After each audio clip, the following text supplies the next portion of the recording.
Merci, bonjour tout le monde. Aujourd'hui, on va vous parler d'environnement, Alejandra et moi. Je voulais porter votre attention à la situation absolument dramatique sur les objectifs de baisse de GES au Québec qui seront vraisemblablement pas atteints. On le dit depuis déjà longtemps. Maintenant, on va probablement officialiser une baisse de ces objectifs. En parallèle, on voit une très mauvaise utilisation de notre électricité.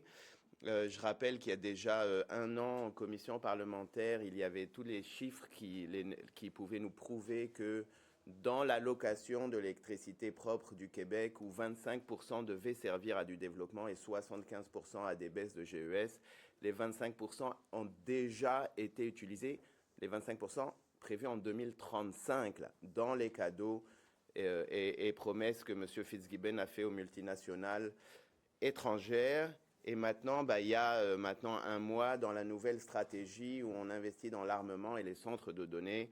On a été alerté hier par les spécialistes, mais on le savait déjà, les centres de données sont terriblement énergivores. Évidemment, il n'y en a pas un qui va baisser les GES au Québec. Et pour finir, en plus, ça ne crée pas d'emplois parce que pour les avoir déjà vus, c'est des gros conteneurs où il y a un gros câble d'électricité, un gros câble d'Internet et peut-être quelqu'un qu'on embauche pour passer le balai. Pas très reluisant pour l'économie québécoise. Merci, Haroun.